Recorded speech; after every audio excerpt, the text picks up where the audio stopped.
Have you wondered about living elsewhere after you retire? Well, we have, almost daily.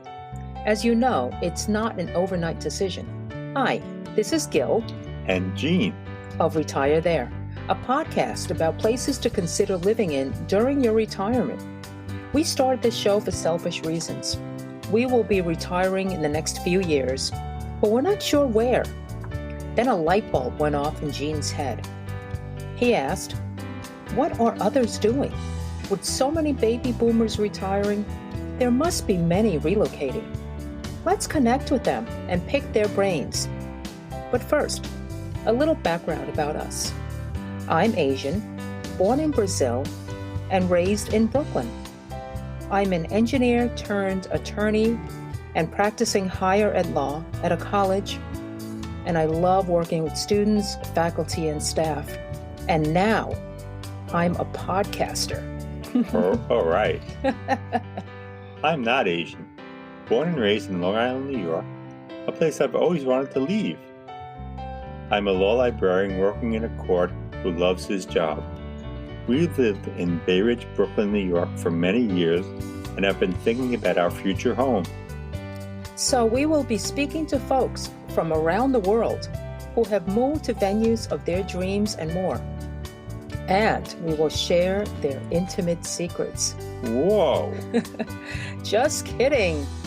We will offer information you may not find anywhere else, though. So stay tuned.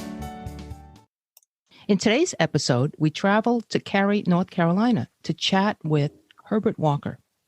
Jean and I are super excited because Raleigh, which is about 15 minutes east of Cary, is a consideration for our own retirement.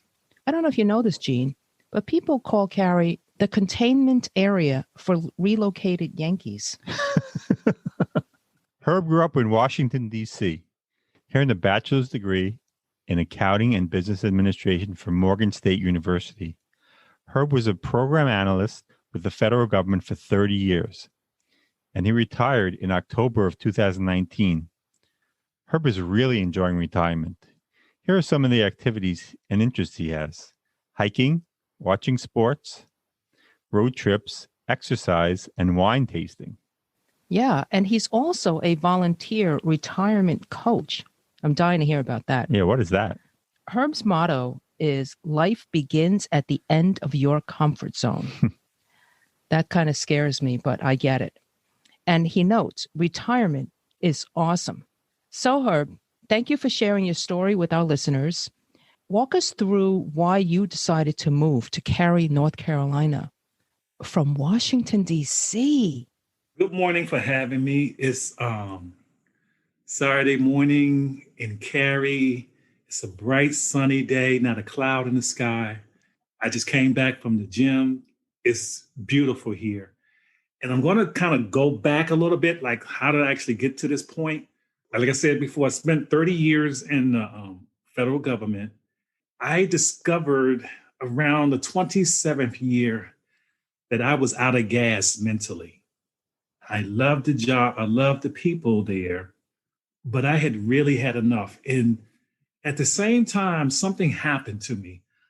I started looking at, well, what can I do or how can I make this happen? Because I was going to do the retire for 62 and get the pension and get the little extra 10%. And all of a sudden, I realized that I'm probably not going to make it to that time.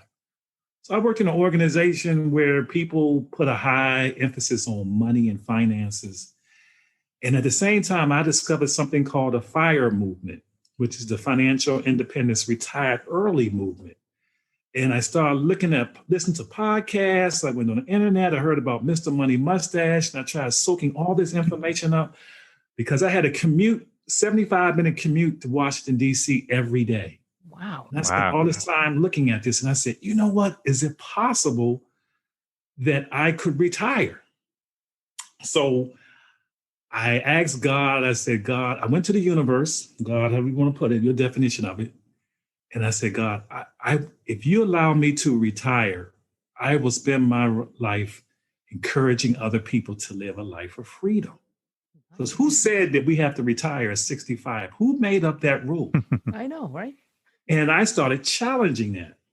So what happened was that At the agency I worked with, every month we had financial people come into us and speak to us as in our group, some brown bag kind of special.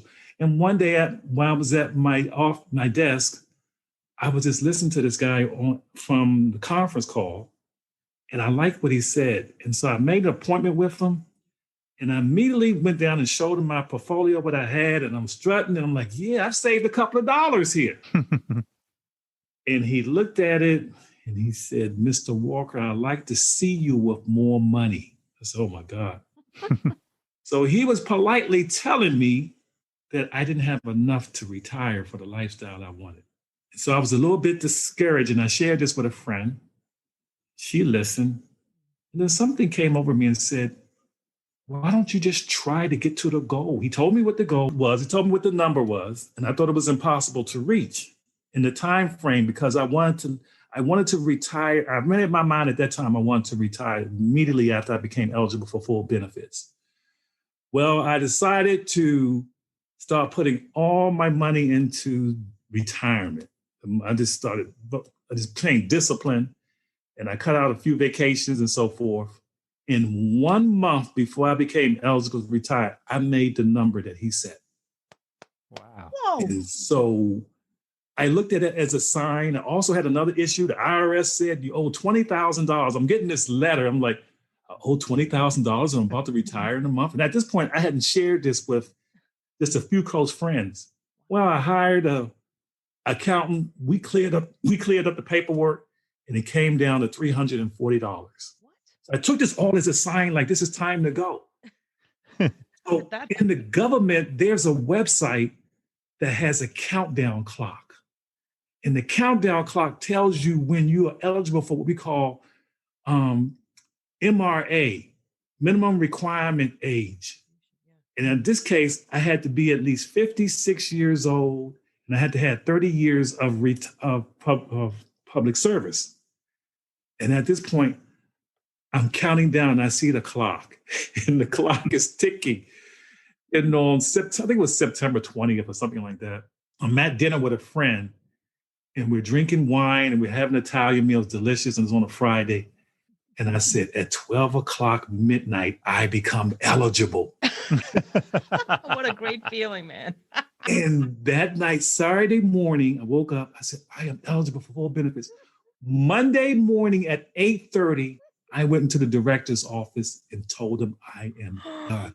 Oh, Wow. wow. They were Congratulations. shocked because I never gave any clue that I was going to do this. And this came from years of experience because part of my job, which I won't go into because I just don't tell people what I do. People just ask, don't tell them. But part of my job was that Are you an you had to FBI? come. I'm sorry. Are you an FBI agent? Not an FBI agent. Just say that I put out fires in my job, and I'll just leave it like that. Okay, like that. That was part of the job. Okay. But anyway, one of the things people had to do was they had to come through me before they left the agency. Whether you were going to another job or whether you're retiring or whatever, you had to come through me. You had to go through certain sections, and I was one of the people on the list. So I got all these years of experience of people that had retired, and then you hear years later or a year later, they had passed away. You hear people who had stayed and had six-figure pensions, and they passed away. And that influenced me. And I had to figure out, could I live off the money? Because I was taking a big pay cut. And I figured out, thank God I have Southern parents who taught me kind of a modest lifestyle to be happy with experiences and relationships and not so much with things, even though I have to admit I like to do a lot of things. I realized that, and next thing you know, October 31st, 5 days before my 57th birthday, the day after the Washington Nationals won the World Series, yes,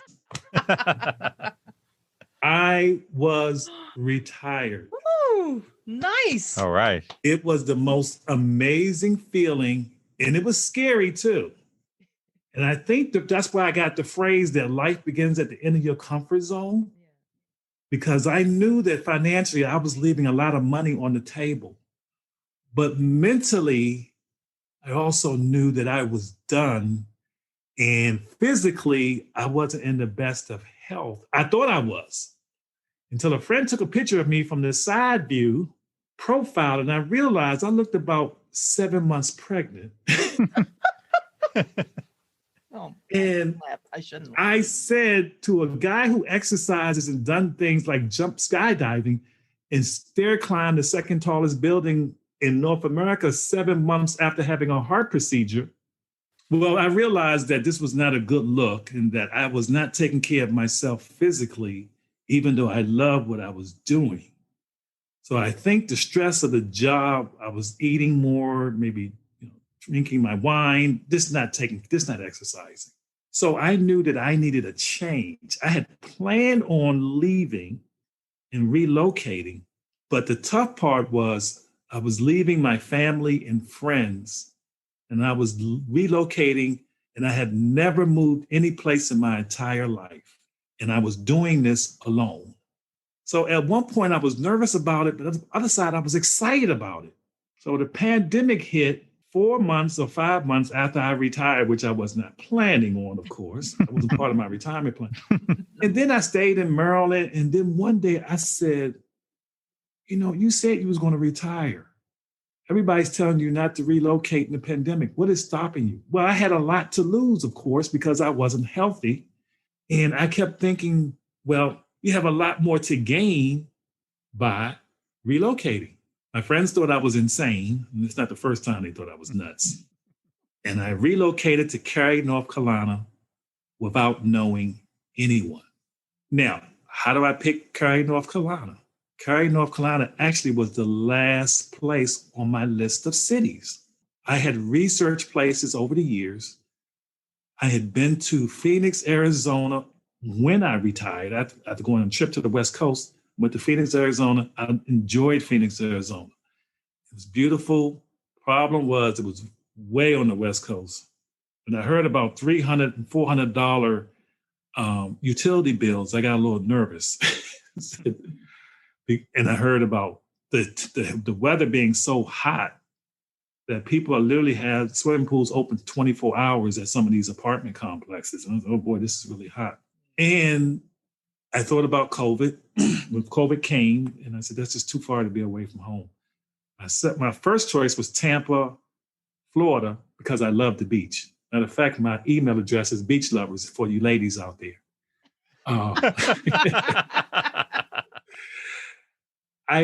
That was my first choice because I love the beach. I love fishing, love the outdoors. Perfect place to be. Well, COVID hit. I have an 85-year-old mom that's still living, and she's in DC. And I picked Cary because I wanted something that I can go back to. If I had to go back to home, I can go back in immediately. I'm 4.5 hours away from home, but I'm 300 miles away. With that, I researched cities. I wanted a city that was not so close. I wanted to be in a small town that was close to a major city, but still had that small town feel. And I realized, even though I grew up in Washington, D.C., and I was in the suburbs of Maryland, I kind of was in that situation in Maryland. I was in Montgomery County, one of the biggest counties in the country, but I was in a small city called Germantown. And so I was kind of like in that field. So Cary became appealed to me, even though I was kind of warned, to be frank about it, from my friends. They said, Herb, the stigma or the myth of the South. And luckily for me, I have family in the South. And they told me, being an African-American man, I had concerns about how would I be welcome. Well, I have family in the South, and they basically told me that, the South gets a bad reputation sometimes because people think that it's not very diverse and not friendly. Mm-hmm. And when I talked to my family, they were just the opposite. So if a person doesn't like you, they kind of let you know. So I like that up front. If you don't know, you don't like it, that's fine. So I finally moved to Cary in July of 2020. And I did something that was kind of unusual for me. Normally, I came to Cary and I did a little scouting trip a month before, checked out Cary to see how it is. And it was nice. I looked at the place. I had made up my mind I was going to select Cary. And I looked at other apartments. But one thing I wasn't used to is that we're still on Tobacco Road here. So some of these apartments have smoking apartments. They're not non-smoking. In Maryland, I was used to all the apartments being non-smoking. Well, that's not the case here. Some of the buildings are non-smoking, but not a non-smoking community. So I had gotten approved by this apartment complex and I liked it, but I wasn't in love with it. So I kept looking around, even though I've been approved. And one day I came across this place on the internet. I loved it. I loved it on the outside. And I actually spoke to the leasing agent, and he did this all on the fly. We did a virtual look at the apartment. He picked out we talked for 40 minutes. Oh, wow. We got so comfortable with each other. He said, Mr. Walker, I'll pick out the apartment I think you will love. And I said, okay, I'm actually going to get an apartment that I haven't seen. Am I really going to do this? But they checked off all the boxes. They were in my budget. It was a new apartment community. In March, it'll be 2 years old. They offered free 1 month's rent, no security deposit. And the key thing was that it was a non-smoking community. I don't know if I mentioned that. Also, I was going to be the first tenant in the apartment. Oh, whoa, nice. Perfect. I said, sign me up. So when I came down here on July 17th, I was coming to sign the lease and looking at my apartment for the first time. Nobody had seen it. I didn't know. Matter of fact, technically, I'm in Apex, North Carolina, but people say, what is an Apex? And I say the same thing. I don't even know what is an Apex. I say the same thing, but it's basically around the corner for Cary. So I tell people officially I'm in Cary. And I saw the apartment building, and there was one thing I loved and didn't love. I had mixed emotions about this. Okay. One of my favorite desserts is the Dairy Queen Blizzard. I don't know if you're familiar with that. Sure we are. Of course. But my friends know that I love Dairy Queen. We'll go out to dinner. What are you going to do? Let's have dessert. And after having dessert with the meal, I said, what are you doing next? I'm going to Dairy Queen. Look at me like, this guy's nuts. That's after dessert at the restaurant? After dessert at the restaurant, I go to Dairy Queen to get a blizzard. That's worse than you, Gil. I know. Okay. I know. Just remember that. I'll take ladies on dates and take them to Dairy Queen. They loved it. Said, after dinner, let's go to Dairy Queen. They just like, oh my God, this guy's so cool. So anyway, where I live is literally across the street from a Dairy Queen. Oh my God, that's a sign. That's a sign. And I was used to just the ice cream Dairy Queens. They got two kinds. One to sell ice cream and one the full service one would sell food. Yes, yes. I'm across the street from a full service Dairy Queen. It's literally a 3-minute walk. Oh my goodness. No and way. So the two things I love, Dairy Queen Blizzard and pizza.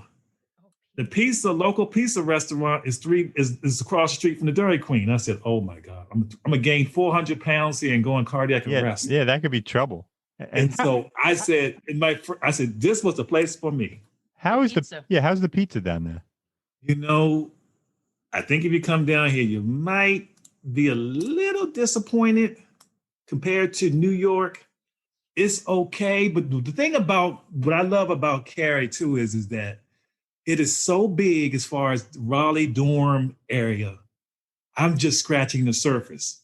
They have tons of restaurants here, and the diversity of restaurants actually surprised me. It's not on the levels volume-wise as a New York or Washington, D.C. or a major city, but they have plenty of them here if you're willing to drive a bit. I'm within 10 minutes of everything I need, including like 4 grocery stores, CVS, tire places, things for mechanic. All that is right within, a lot closer than I thought. The pizza is going to be a little disappointing until you find it. You're going to have to look for it. The college town may have some good pizza, the college towns, right? Yes. And I would say that I'm confident that they have it. Part of it's COVID and part of it's looking for it. But I know probably the great thing is that I've made enough friends here that I found okay pizza, but I don't think New York has anything to worry about at this point. They're not known for that here. But the big question is there a Trader Joe's near you? They're not. I think actually in Cary, there's a Trader Joe's within 10 minutes. Ooh. Wow. Nice, A nice. 10-minute drive. Gil So- like that. Yeah. Yeah, and the funny thing, like I said, that was the thing that surprised me the most because I didn't do that type of research. I just kind of assumed because I had friends telling me there's nothing to do in Cary, you don't like her. And then I called my friend when I arrived and said, it's been 20 years since you've been here. A lot has changed.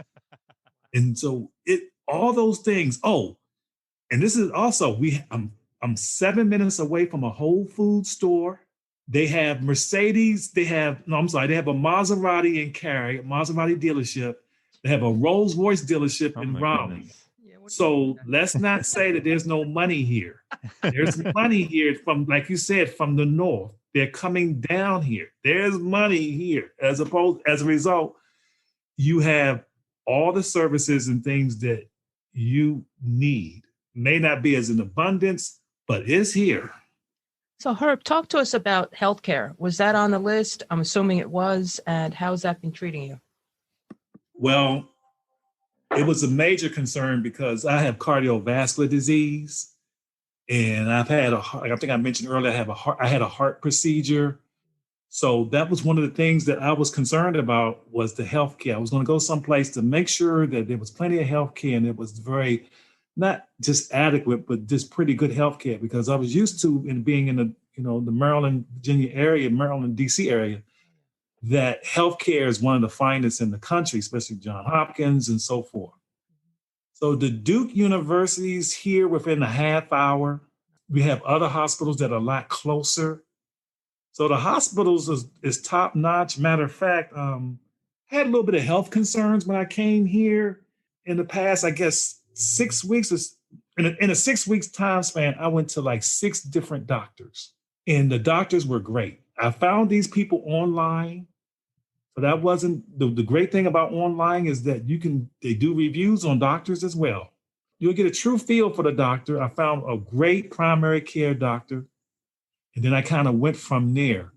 So I'm very comfortable, and I was able to get. Now, the thing that was a little bit different, I was a little bit spoiled by was that I had a primary care doctor in Maryland. I can call them on a Monday and see one of the doctors the next day. Nice.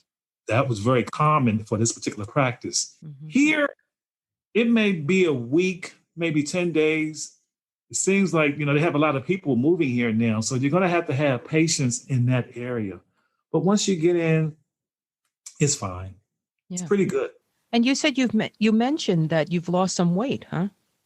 Yes. What I did was, the one great thing about relocating was that I love my friends and my family, but I had some bad habits. And it wasn't their fault. I'm responsible for the food I put in my mouth. But you get into a routine.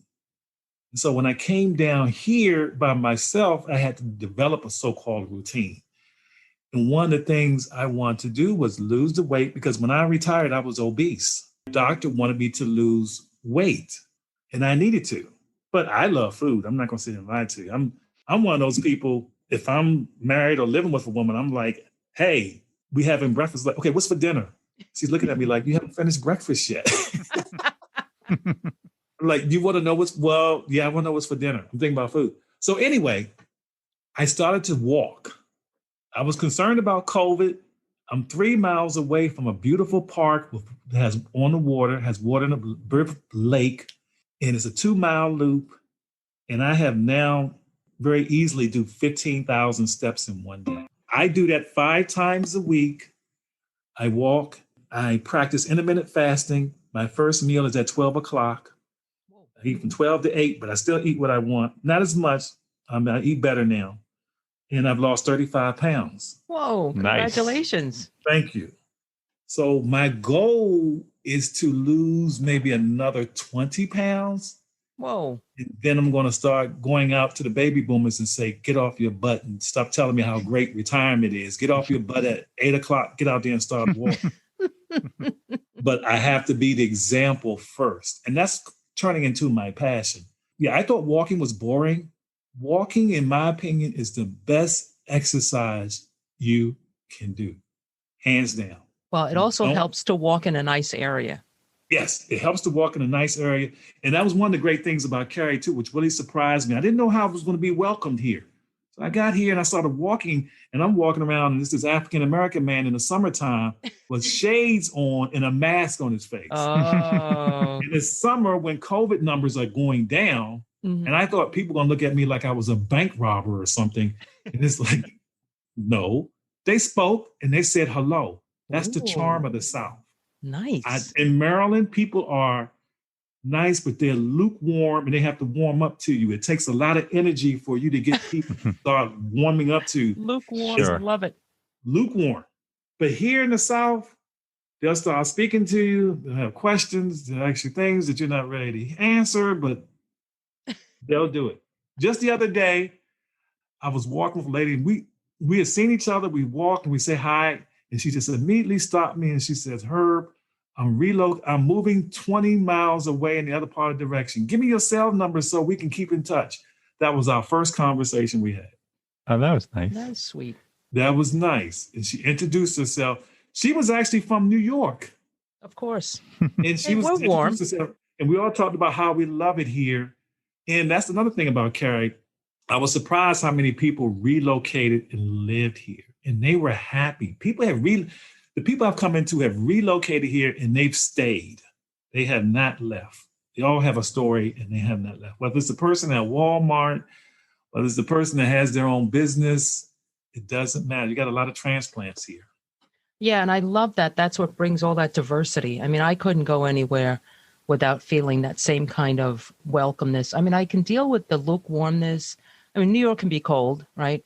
And but I talk to strangers and they talk right back. And those that don't, well, they keep on walking, and that's fine with me. And New Yorkers are warm. There's just too many of them, and it's tough to get along. And when there's so many people, it's just a hard thing to do.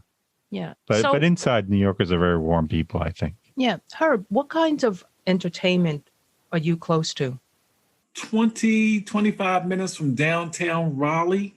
There's a lot of arts and things, museum. I have to admit, I haven't checked that out, but I'm going to do that in the spring. When the COVID numbers are down, I'm in a little bit better shape. That's the great thing about being here is that you really have so many options, more than I expected. Like I thought it was going to be Raleigh and that was going to be it. Well, I'm in downtown Apex too, and they have restaurants and theaters. Downtown Apex kind of reminds me of Mayberry RFD. It's like the Back to the Future time warp. You go down there and it's like 3 blocks long. But that's the charm of it. That makes it, or you can go to Durham, or you can go, again, like I mentioned, Raleigh. You're in that triangle area. So there's plenty to do.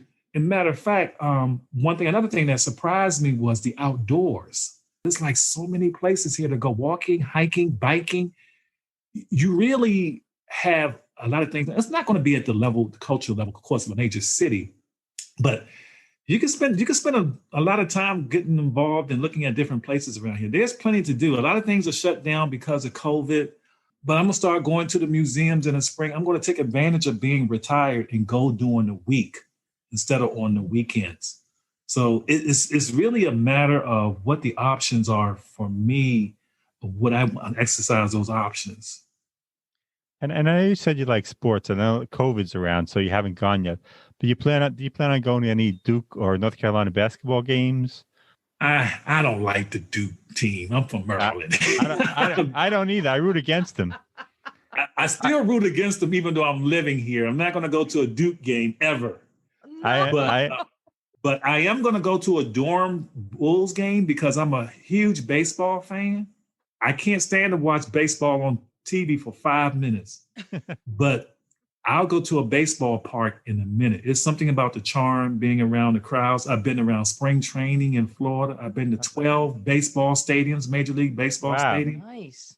I've been to all California baseball stadiums in 1 week. Wow. I am really into that. And so when those things come up with the sports, mainly they got tennis courts here. I'm going to learn how to play tennis again. This is on the benefit of losing the weight. So I'll start playing that again. Nice. Yeah, the sky's the limit, but no college basketball for me. Maybe a college football. Maybe I'll go to a college football game. And I'm 2.5 hours away from Charlotte. So I'm sure once we get up and going at full capacity again, I'll go to a Charlotte. I'll go to a Carolina Panthers game. And No. you said you're near, you want to see the Durham Bulls. Gil, did you know that Durham Bulls were the inspiration for the movie Bull Durham? No, but that's nice. I'm sure she wants to know that. Yeah, can you tell my excitement? No. I mean, look, that was A great movie. well, yeah, older very good women, yeah, movie. older cougar. I don't know. I'm glad I saw it. I have a separate question, if I may interrupt here. How was the physical move for you? Was there a lot because you lived your entire life in the DC area? Was there a lot to unload? What was that like? That's a good question.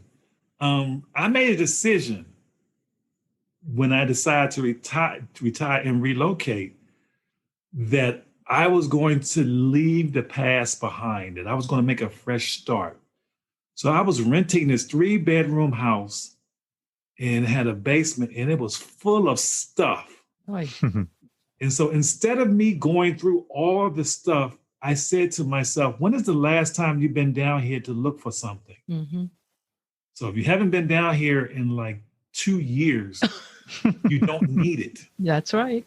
That's right. So I hired somebody, a friend of mine referred me to somebody, and their job was to just take all that stuff. I didn't even look at it. Wow. So I you told them, take it all. I gave clothes away. I said, I'm going to make a fresh start because this is a new beginning for me. I'm reinventing myself. So the memories that I have are the memories in my mind. And that was tough to do because, quite frankly, I'm a pack rat. I don't throw things away. But I knew that I had to do that for me. And I was wondering how my emotions were going to be. And it's interesting because you don't know it until it happens. And then they come and they take everything. And you look in this room and the room is just empty. And I said, this is the opportunity now to create new memories. And I think some of the things that people do and they have to be careful of is that your life is a book. And when you, on chapter 45, don't go back to chapter 23. In other words, you're flipping back in the past. It's okay to do that, but you're now moving forward. Don't live your life looking in the rearview mirror. Ooh. Look ahead. Me getting rid of that stuff. Yeah, I hired a moving company after looking around for the moves, and I paid a little bit more for that than I anticipated. But that was due to inexperience. They charge you for every corner a space on that truck. Wow. Ah. So it was expensive, but it wasn't expensive, of course, moving out because I moved into an apartment. And the first thing I did was I drove my car down here, I threw some clothes down, I went back and forth to Maryland, but basically I did that for a week. And then I settled everything up. And next thing you know, I'm in Cary, North Carolina by myself. Well, you did that a couple of times. So it's like a 4.5-hour drive, you said? Yes, what I did was I have my car, but I've actually called Grandpa. Grandpa is my 2003 Acura with 297,000 miles. Whoa. Nice car. Nice. Yeah, good car. Good car. Grandpa made the trip down. No, actually what happened was, let me backtrack off that. I rented a vehicle for a week, which was the Mazda CX-9. I love Mazdas. Nice. And so I rented that for a week. In that week, I put 1,300 miles on that car. Oh, my goodness. I went back and forth 3 times, and I would tell anybody this. This is something I learned if you're in retirement. Get a car that feels like you're driving in a lazy boy chair. Lord. The more comfortable the car is, when it gets to our age, forget about speed and turns. No, get to something that feels like, oh my God, this feels so good. This feels so good. This hour. They're not falling asleep now. All right, stop it. Make sure. And that's when I got that Mazda CX-9. I love driving that car. I've made 3 trips in 1 week. My brother had one of those cars, and the Mazda CX, That's nice. I remember, and I sat in it, and I just hit the gas lightly, and this thing went flying. So I don't know about that being a lazy boy. Well, Good for you. when I say that, Mazda is the zoom model of their company. Yeah. And so they focus on the driving experience more than some of the other automakers. And I just realized that's when I really realized I love road trips. Yeah. So I did those things. And next thing you know, I'm here. And the reaction is kind of interesting because I'm like, man, I'm here by myself. And I'm kind of one of those people that like a challenge. The bigger the challenge, the more I thrive in it. I like being uncomfortable. And so I realized I was in an uncomfortable situation. So make the most out of it. I actually end up being out in the public more since I've been here than I was the last few months in Maryland. Herb, Wow. could you explain why you decided to rent as opposed to purchase real estate? I had did all the research that I could because I researched this for a couple of years. And I kept hearing the horror stories of people who had purchased homes and decided 6 months, a year later, they didn't like where they lived. Mm. And so I arrived at that conclusion. I kept reading and said, you know what, before you decide to buy, rent first, because I wasn't even sure if I was going to like Cary. Right. So Sure. I didn't want to put the pressure on myself to purchase a home. Now I have to admit, yes, I'm a single guy with no kids and no so. And everybody asks me, well, why have I never bought a home? That's why I said that I do things unconventionally. And my friends look at me and I'm like, look, I understand I should have purchased a home before. I didn't do it. So for me, the adjustment was going from a 3-bedroom townhouse with a lot more space to a 2-bedroom apartment. When I realized, once I got into the apartment, I realized I'm not even using the space in the apartment. I just like a lot of space. But in the house I was renting in Maryland, I was using probably 1/3 of the space. The other 66% of it I wasn't even using, but I was paying for. Mhm. So I decided here that let me try before I consider buying. Now, let me also say that I looked at Cary as a transition spot, not the permanent spot. Wow. Because I felt that if I put the permanent spot, it would be too much pressure on me to say, I got to find my retirement home. I got to find my retirement home. It's like, no, you transition for a year or two, determine if you want to stay here. And if you don't, you can always go someplace else. Yeah, great that's I idea. felt brilliant. that transitioning took away the pressure. Yeah, that's a great idea. And what Because when you're retiring, and I read this, retiring is stressful in itself. So if you try to retire and relocate around the same time, it's overwhelming. Yeah. Yeah. And I'm so glad that I didn't relocate until about 8 or 9 months after I retired. I needed to get that little breathing room and adjustment to not going to work, and then now looking for a place. And you have to also keep in mind with me is that I still have thoughts of Costa Rica, Panama, Portugal. Well, we're gonna. Haven't decided. Oh yeah.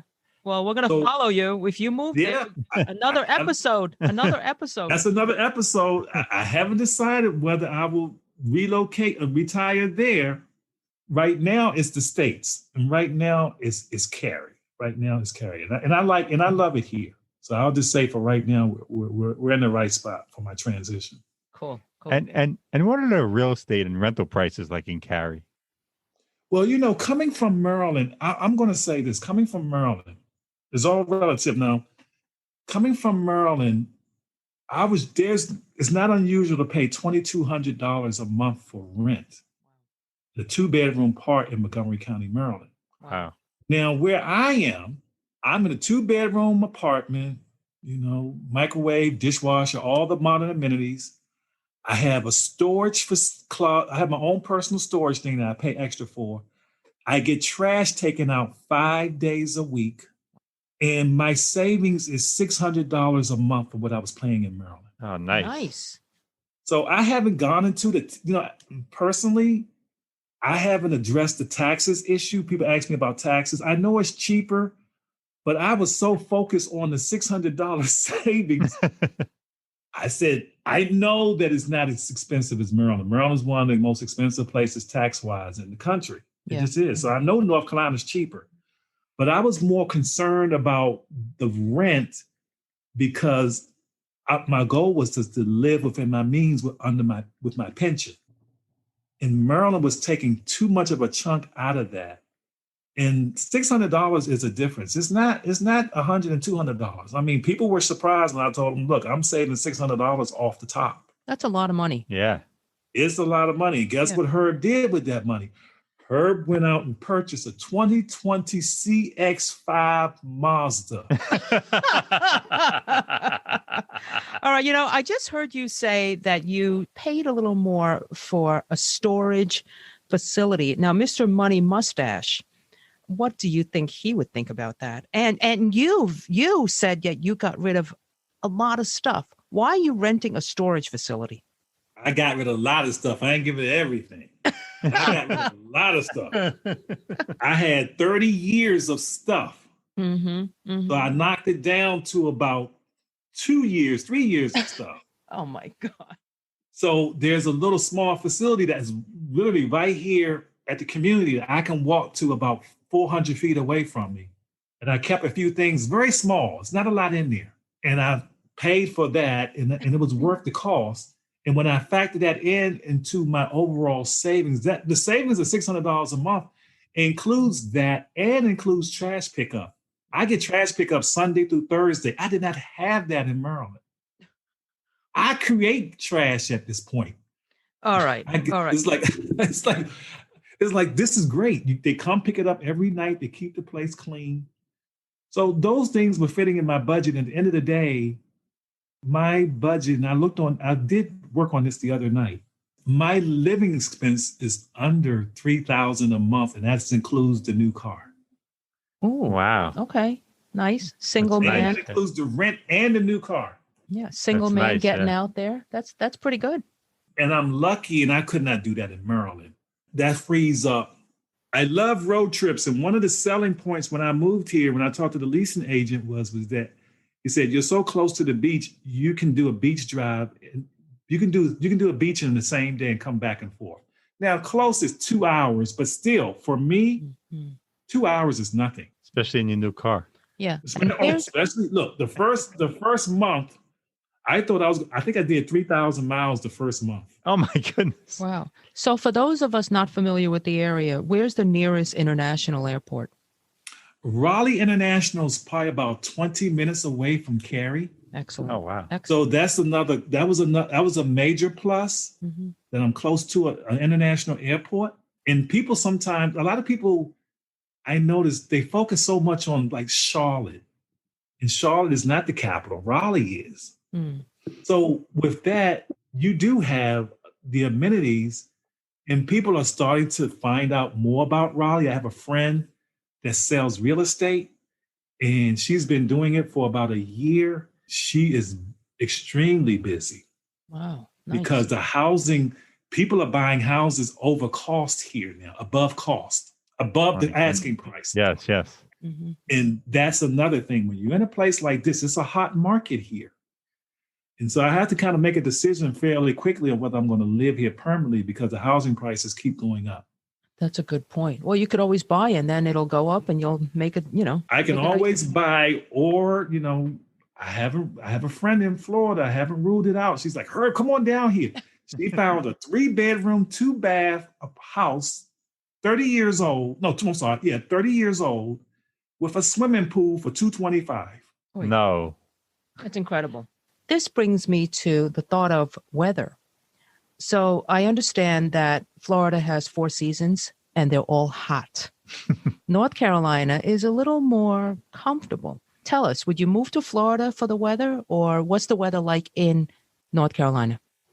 Now, one thing I didn't do, I did not research the weather in North Carolina. That was kind of a mistake because when I got here in July, it was Africa hot. I mean, it was so hot here. Really? And I thought that, I know Washington, D.C. is known for the humidity. And I thought that I'm used to the humidity of Washington, D.C., no problem. I got down here in July and August. I said, I cannot go outside in the afternoon. It's so hot. Really?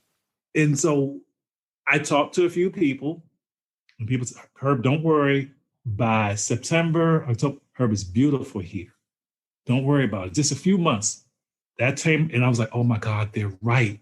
The weather is so nice. Now, coming back from where I was used to in Maryland versus here, the major thing here is that it's about 5 to 10 degrees warmer, which is just warm enough for us not to get snow accumulation here.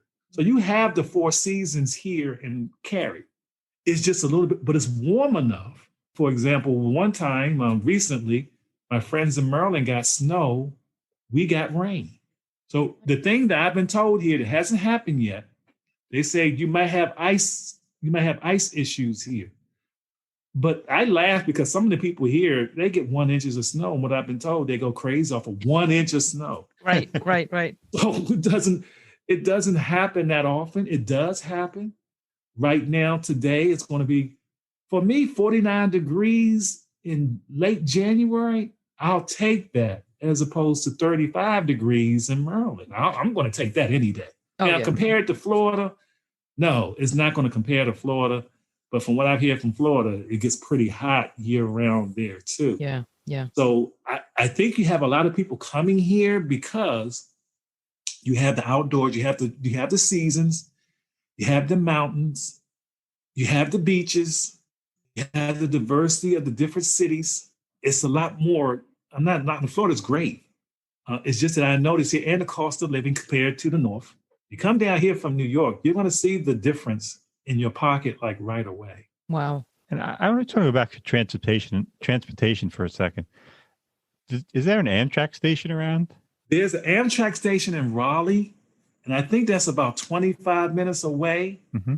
That was one thing that I was concerned about because I was used to the metro and the subway in Washington, D.C. and Maryland. You don't have that here. They do have buses here, which I was kind of surprised. I haven't looked too much into the buses, but there are buses here. You're probably, and from my perspective, if you're retired, you're probably going to need a car. Depending on where you are, I would suggest to a person, if you move down here, make sure you have a car, or make sure you research the area that you're going to live in and make sure that they have public transportation in that area. It's just that where I am, the public transportation is not immediate. I don't see, you have Uber and so forth here. But yes, you do have an Amtrak, and you have Greyhound. For you hardcore bus people who like the bus, you have that is here as well too. So yeah, you can have your friends come down to Amtrak and get an Amtrak. I can pick them up in 20, 25 minutes from the train station. Nice. Oh, great. What about drivers? Do like in the North, do people beep? They use their horn? That was funny you mentioned that. The traffic in Washington and Maryland is one of the worst in the country. I think it's always in the top 10. People say, well, we got traffic issues here in Raleigh and everything. And I'm in traffic at 5 o'clock on a Wednesday. And it may be, instead of going 65, you're going 60. It's like, there's no bumper traffic here. Oh my God. Yeah, it's a joke, It's right? Like, their version of a traffic jam is 10 miles below the speed limit. Oh, Lord. That's a traffic jam here. Now, that's what I've been exposed to. And I laugh. I'm like, guys, you have no idea what a traffic jam. And people don't, I honked one time, and I've honked one time in 7 months, and I felt guilty about honking. Oh. Nobody honks here. That must have been a tough traffic jam for you to honk. Is this like, I said, you guys got to be kidding me. So people are a little bit more relaxed at the pace, and they're friendlier. So I don't get that kind of a aggressive, assertive nature and environment in some of the major cities. Now, they're not too relaxed, but they're relaxed enough. Yeah, Mm-hmm. we would have to dial it down a couple of notches. Yeah, You would have to especially dial it down. But I would say that when you're in retirement and you own your own time, Mm-hmm. you'll start to dial it down because now you decide how your day is going to go. You're in control of your time. You're actually in a more of a relaxed state, but things still get done. And because you have online, I can get something online. You have Walmarts, we have all the stores. It's still going to get done. Mm-hmm. It just may not get done in 2 seconds. It may get done in 4 or 5 seconds, but it's going to get done. Wow. So tell us how you got into being a retirement coach. Yes. How does that work, and how do people find you? Well, that's tongue in cheek. I I say that I call myself a volunteer retirement coach because, as I talked about earlier, I said I made a promise to help other people retire early. And what happened was, it started with me going on Facebook and joining these retired early groups, singles pursuing financial independence. I found out I was one of the older people on there. So I started giving advice. So I affectionately called myself Uncle Herb because the group is mainly of 30-somethings. I give a baby boomer advice. So I started posting on my Facebook page and on another group, Retired Thinking Retirement. And what I'm trying to do is I'm trying to get people to think of retirement in a different way.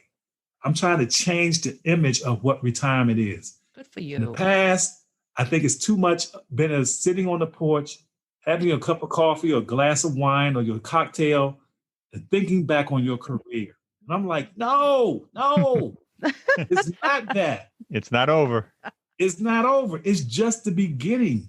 I like to tell, especially baby boomers, that life begins at 50. So if you're 60, you're 10 years old. What did you do when you were 10 years old? You went out and played. You enjoyed yourself. Oh, that's great. That's great. That's so great. You had a good time. You didn't think about the pressures of life. Well, when you retire, you saved your money. You put yourself away for your future. Go out and have a good time. Go out there and travel the world. I did a list of 10 things on my Facebook page that I accomplished. And the things were from taking the California Zephyr train from Chicago to California, going to Napa Valley, going on a cruise, hiking a mountain. I did these stuff in the middle of COVID, some of these things in the middle of COVID. And my whole attitude of the coach is that I try to tell people, I don't talk to people about their finances. That's what a financial advisor is for. You're going to have to craft the life. The way you look at it, you still now have 40 hours a week that belong to you. Wow. What are you going to do with that time? Wow, that's a great way of looking at it. 40 hours. Make the use of that time. And some people get stuck in this. So I end up kind of coaching and encouraging, inspiring, whatever you want to put it. And I tell people that the average person's had something that they've always wanted to do. But now that you're retired, you can do it. I don't care if it's painting. I don't care if it's hiking the Appalachian Trail. I don't care if it's getting in an RV and going across America. I'm in a Facebook group, Road Trips Across the USA. It's 47,000 people in that group. Whoa. Really? And they've inspired me to go on a road trip this year. For the first time, I'm going to take a month and go on a road trip alone. Wow. You're Nice. daring. Nice. I love And that. some of these people in the group, this is the amazing thing you find out when you have time. Yeah. Some of the people in the group travel solo. Wow. Some of the women have traveled solo for months. Ooh, nice for People you. are more daring than you think, but you don't know that because you're behind the desk, you're focusing on career, you're focusing on your life. I've tried to make social media an avenue to learn more about people. And some of the adventures people have done has inspired me. And you get great feedback about what you can do. And I'm going to do it. I'm going to have my cleaning products. And I didn't even know there's an app called Live 360. In that app, you can tell the people that you feel closest to where you are. They'll be able to track you the whole time. Oh, yeah. I've heard about this. So you can have somebody looking out for you. Those are the things. There's over 1 million people that live in their RV full time in the United States. Yeah, we actually interviewed a couple that RV'd across the U.S. Right after retirement. Yeah. Herb, since you disclosed your age, unfortunately for me, I'm about 13 months older, I think. So you can call me Auntie Gil. Okay, Auntie. How about cousin? Cousin. Yeah. I definitely think we're cousins. And I'll be checking out your list of 10 things to do, even though this podcasting has taken over our lives and I can't wait to retire. Because when you do something, you got to do it right. And I don't know if that's my work ethic from my, long career, but we're trying to do this right. So let me ask you, what's your advice, since you are a great coach and I can tell, and we've learned so much from you? What's some hot tips for future retirees? One of the best tips is, I think, a couple of things. Read How to Retire Happy, Wild, and Free by Ernie Zielinski. It's an excellent book, and do this before you retire.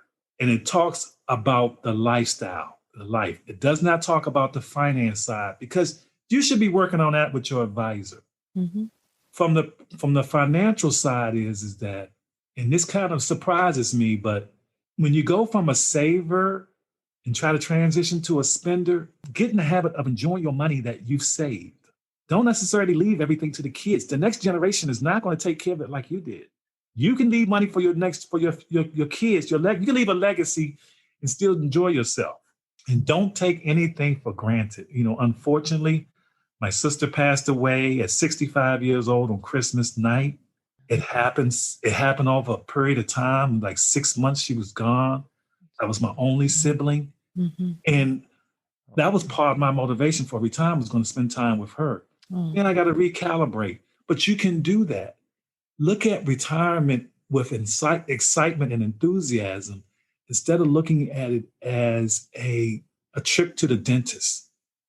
Some people are too caught up into their jobs. Your job should not define you. I do not tell people what I do for a living what I did for a living is for a reason. It does not define me. You're not going to know anything about Herb Walker by me telling you what I did for a living. I'm a different person. There are too many people, in my opinion, that are still working because that's all they identify with. Your identity, God did not put us on this earth just to work a job. He put us on this earth to have a purpose. A job is part of that purpose. But you guys are doing it with the podcast. So I would encourage you to look at the podcast as your purpose, so you can transition to that and go from other things. Keep the podcast and make it expand, and think about the 9 to 5. Because again, we're not promised tomorrow. 7,500 people in the United States die every day. Since I retired, I think my sister's like the 10th person. When I say the 10th person, either I've known directly or indirectly via a celebrity or coworker. I had a coworker, she worked for 39 years, and we were really close. We had a bit of a falling out, and I think the falling out came from me telling her too often that she needs to retire. She took it the wrong way. Mm-hmm. Well, she had a nice retirement package waiting for her. She had the money, she had the house, she had everything financially laid out. She says, Herb, I'm going to retire when I get to $90,000. I'm thinking, $90,000 a year? Oh, my goodness. I can't even touch that. Wow.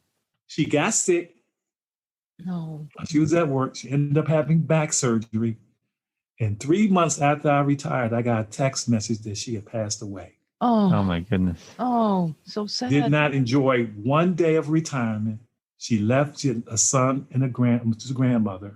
And my heart sunk because of my experiences I talked about earlier, my job, seen all kinds of stories. Mm-hmm. So I'm at peace if something happens to me, because I retired as soon as I could. I didn't wait. And yes, I did walk away from the money. But then I realized that my budget, I can be happy at a more modest budget versus other people. You do that for yourself. So I would tell retirees, once you get your money together, go out there and do it. It's uncomfortable. That's when you're going to have the busy excitement. Focus on experiences, leave a legacy, go do things for you and your significant others. And if you're single, do it for yourself, because more single people are retiring as well too. And just build your network of support, which is my next project. I have to build a network of support down here where people can support me just in case something happens to me. Well, we have each other's number, Herb, and I'm going to be checking in on you because you're my cousin. I appreciate that. And you're my cousin. Oh my God. You're a cousin. And I want to say a special shout out to a friend of mine, Maria, who actually helped me. I told her that she saved my life, and she's uncomfortable when I say that. When I was trying to get back in shape, we met and we went hiking. And she said, Herb, she was one of the few people that got in my face and said, Herb, I think you're eating too much meat. she's a vegetarian. I'm like, look, I'm not going there with the vegetarian stuff. But I would try to make slow changes. And I still like my food, but I made some slow changes. She's encouraged me to get in shape, to eat better. And sometimes your friends are a friend, they want to see you happy. So if they see you doing something, they may not have the courage to come up and tell you and say, maybe you should try something different. Well, this person didn't know me, and she decided, I'm going to tell him that he needs to try something different. And that took a lot of guts to do that. Mm-hmm, Yes. mm-hmm. And so thanks to her encouragement, I now exercise more now, and you have to surround yourself with those type of people. I would tell people to focus on your health first. That was a mistake that I made. And now that's the whole saying, health is wealth, is true. It doesn't matter about the money if you're not healthy. That's right. And Herb, you've given me a lot of inspiration. And I have to tell you, looking at you, I don't know that you need to lose another pound, because if you lose 20 pounds, I don't know if I'd see you on that screen. Seriously. Well, this is funny about genetics, and I've learned this. Okay, my dad lived to 77. Unfortunately, he's gone, but he lived to 77. My mother's 85, and my grandmother lived to be 103. Whoa. Wow. Now, my grandmother was not a small lady, and I'll put it like that. My grandmother chewed, I don't know if you ever heard of snuff. Yes. Oh, my goodness. Oh, yeah. Disgusting. She chewed that, had her bucket next to it. That's what I remember about grandma. Oh, my God. I tried that stuff when I was down in That's your memory of your grandma? Grandma was a pistol. And grandma sat there. Grandma had 17 kids. Oh, wow. Whoa. No wonder she did that. 10 girls, 7 boys. Wow. Oh. My mom is the second. There's only 2 left. Oh. There's my mom, wow. and there's my uncle in San Diego. Mm. And my point is that my mom doesn't exercise. She's not a healthy eater. She still like pizza and Popeyes. And her blood pressure's normal. Wow. No. I'm walking 5 miles a day, and my blood pressure's moderate to high. It's not fair. Yeah. But I finally told the doctor, I said, well, maybe I need to get down to some ungodly weight to get this blood pressure down. And it's genetics. I don't care what anybody says. You got the right genetics. Like, I had aunts that lived in their 90s. And it's not fair, but it's the deal. So, unfortunately, I'm going to try this method again. I said, well, let me get down. At one point, my cardiologist told me to get down to high school weight. And I said, no, we're not going there. We're not going there. People start giving me donations out in the street to go eat. So we're not going that. I don't want to go around looking like, seeing my ribs and everything. We're not doing that. Okay. Well, on that note, we just want to thank you so much for spending and giving us your time. Yeah, thank you so much. I know that our friendship will continue. It's too bad for our audience. They can't see you. This is one good-looking single man, ladies. Ladies, no kids, ladies. Divorce, no kids. What a gem. What a gem. I guess that's a big sell, huh? Total package. So I got the golden ticket. We're not going to talk about what the golden ticket is. I'm going to leave that alone. They may not know. I'm not going to talk about the golden ticket. My goodness. All right. I have a feeling you're going to be getting a lot of calls. He's the total package. He's a total package. All right. And I'm not giving out his information. First, I have to, ask him. But okay. Well, Herb, thank you again. Thank you so much. You've given us so much about Cary. And really, it is back on our list in a very high point. Love the diversity, the food, the ability to get close to a big city. And that's a big deal for us as well. And also not far from our families who are also on the Northeast coast area. And I'll tell you what I'll do. I won't offer this to anybody else but you guys. If you decide you want to spend a couple of days down in Cary, I got a second bedroom. You guys can stay there. Yay! Yay! Okay. But don't tell anybody else that. Well, this is on air, my dear. This is on air. Well, they don't know where I live, so it's okay. Okay.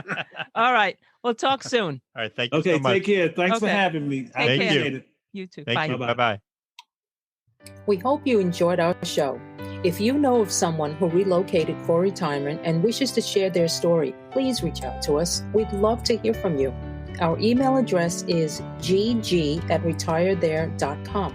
Our website is retirethere.com, and you may follow us on Twitter @retirethere_. Don't leave out that underscore. And if you liked our show, please subscribe and rate it in Apple Podcasts. We'd really appreciate it. In the meantime, be well.